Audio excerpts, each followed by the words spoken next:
Am წუთებში ევროსაბჭოს საპარლამენტო ასამბლეის მონიტორინგის მისია ქართულ არასამთავრობო ორგანიზაციებს ხვდება. მისიის თანამომხსენებლები ასევე შეხვდებიან ოპოზიციას და ქართული ოცნების წარმომადგენლებს. აღსანიშნავია, რომ მისიამ თბილისში ჩამოსვლამდე გავრცელა განცხადება და აღნიშნა, რომ მისი ვიზიტი არ უნდა იქნა სახქმული როგორც ხელისუფლების ლეგიტიმაციის აღიარება. საქართველოში არჩევნების შემდეგ შექმნილი ვითარების შესახებ მისია ანგარიშს ამზადებს, რომელსაც ევროსაბჭოს საპარლამენტო ასამბლეას იანვრის ბოლოს დაგეგმილ სესიაზე წარუდგენს. ნინო სამყურაშვილი გვეტყვის მეც დღევანდელი შეხვედრების შესახებ. ნინო, გისმენთ. დავუწყო პირველ რიგში იმით, რა განცხადებებსაც აკეთებდნენ შესვლამდე არასამთავრობო ორგანიზაციები და ისინი ამბობენ, რომ დეტალურად მიაწვდიან ინფორმაციას არჩევნების გაყალბების შემდეგ თუ რა რეპრესიები დაიწყო უკვე ოლიგარქიულმა რეჟიმმა და პირველ რიგში დღეს მაგალითად ნინო ლომჯარია აქ მოვიდა კონკრეტული სახელებითა და გვარებით იმ ადამიანების, ვისაც რეჟიმი დეკემბერში სასტიკად გაუსწორდა და მათ შეგნებულად სახისრულებს უეწავდნენ და ასახიჩრებდნენ და ამითი ცდილობდნენ, რომ იმ ადამიანებს, ვინც პროევროპულ აქციებზე იდგნენ, გასწორებოდნენ.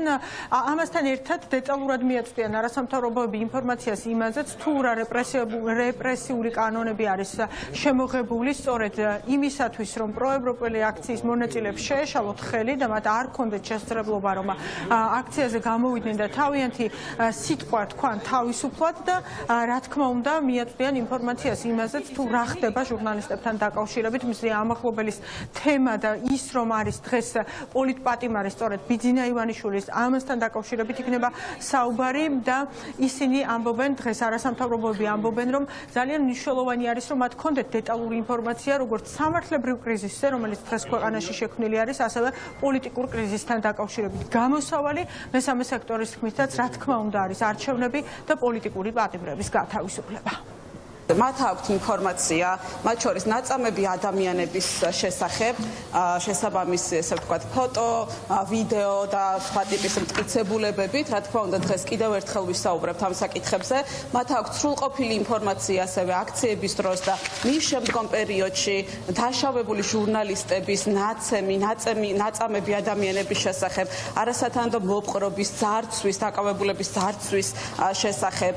დღეს, რა თქმა უნდა, უკვე მივაწვდით ბოლო განვითარებული მოვლენების თაობაზე ინფორმაციას, იმაზე, რომ რეჟიმი კიდევ უფრო აგრესიული გახდა და მიმდინარეობს რეპრესიები ყველა სახელმწიფო ინსტიტუტში და ყველა სახელმწიფო ინსტიტუტის მხრიდან. ჩვენ, რა თქმა უნდა, ვისაუბრებთ ყველაფერზე, რაც ხდება დღეს ქვეყანაში, იმაზე, რომ სახელმწიფო ინსტიტუტები არის მიტაცებული და გამოიყენება ივანიშვილის მიერ იმისთვის, რომ დასაჯოს კონკრეტული ადამიანები და ჯგუფები.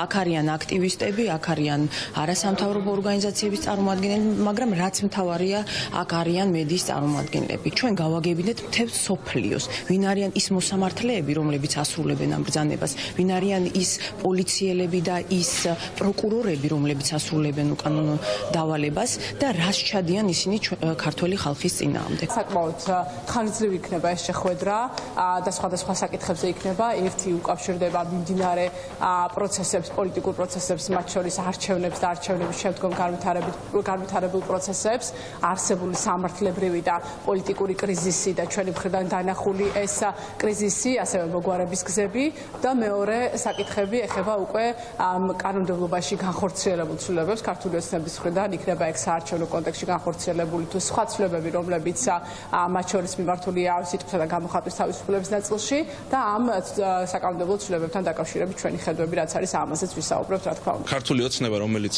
ლეგიტიმაციის მათხოვრებად არიან გადაქცეულები, რა თქმა უნდა, ყოველ ჯერზე საჭიროებენ იმის შეხსენებას, რომ მათ მიერ პროპაგანდისტულად არ იქნას გამოყენებული ნებისმიერი საერთაშორისო ვიზიტი, როგორც მათ ლეგიტიმაციის გამართლებად. ამიტომ, რა თქმა უნდა, აქაც იქნა შესაბამისი განცხადება გაკეთებული იმის შესახებ, რომ ეს არის დაგეგმილი ვიზიტი, რომელიც დაგეგმილი იყო ჯერ კიდევ ნოემბერ-დეკემბერში და არანაირი კავშირი მას არჩევნების ლეგიტიმაციასთან არ აქვს. ევროსაბჭოს საპარლამენტო ასამბლეის მონიტორინგის კომიტეტის წევრებს და თანამომხსენებლებს დღეს ასევე ხვდება ჟურნალისტი, ფორმულას ჟურნალისტი გურამ როგავა, რომელიც თავის ისტორიას თვითონვე მოუყვება ევროსაბჭოს საპარლამენტო ასამბლეის მომხსენებლებს და დღეს ჩვენ ჩავწერეთ გურამ როგავა, ვიდრე შევიდოდა და სწორედ ისაუბრობს იმაზე, რომ როდესაც ქვეყანაში საერთოდ არ არსებობს ადამიანის უფლებებს არ იცავენ, როდესაც ჟურნალისტებს ასე უსწორდებიან, როდესაც გამოძიების უფლებაც კი არ არსებობს, სტრატეგიულმა პარტნიორებმა უნდა იცოდნენ დეტალურად ეს ვითარება და მათ უნდა მიიღონ კონკრეტული გადაწყვეტილებები და მხოლოდ აღშფოთება შეშფოთებაში ეს ყველაფერი არ უნდა გამოიხატებოდეს. მე პირდაპირ და ძალიან მკაფიოდ შეიძლება უხეშადაც კი ვეტყვი, რომ არავის სჭირდება მათი ბრტყელი განცხადებები. დღეს თუ ჩვენ უბრალოდ დაგვასახიჩრეს, ხვალ მოგუკლავენ და მათი სოლიდარობის განცხადებები არაფერს გვიშველის. პირდაპირ ვაპირებ ჩემს შემთხვევაზე, ჩემი კოლეგების შემთხვევაზე კონკრეტული მაგალითებით, ვიდეოებით, კონკრეტული მასალებით ვაჩვენო, რომ ამ ქვეყანაში ჩვენ არ გვაქვს გამოძიების უფლება, ჩვენ არ გვიმჩნევს ხელისუფლება და ეს ხდება მიზანმიმართულად, იმიტომ რომ ამ ფორმით ცდილობენ ჩვენს დაშინებას და გაჩუმებას.